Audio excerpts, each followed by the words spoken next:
Хайртай дуучны минь Celine Days байх буюу Сэлэнг энэ 5 дугаар сард Бөөжин Шанхай хотод бие даасан тоглолтоо хийхээр ирэх гэж байгаа юм байна. Энэ мөн түүний дунд устдах анхны тоглолт.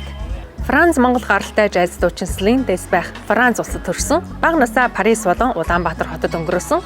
Тэрээр миний хөгжим уран бүтээл хоёр ертөнцийн огтлол цөл дээр төрсөн. Нэг нь Францын орчин үеийн барууны амьдрал, нөгөө нь Монголын эртний буддын шишний уламжлал, нүүдэлчдийн ёс заншил гэж хэлсэн байдаг. Хоёр өөр соёл иргэншил, урлаг уламжлал, амьдралын хэм маяг, сэтгэлгээний онцлогын дунд амьдарсан түүний уран бүтээл үнэхээр өвөрмөц гайс, онцлогтой яагаад тэрээр дуучнаас гадна хөгжмийн зохиолч ятгахчин хүн юм.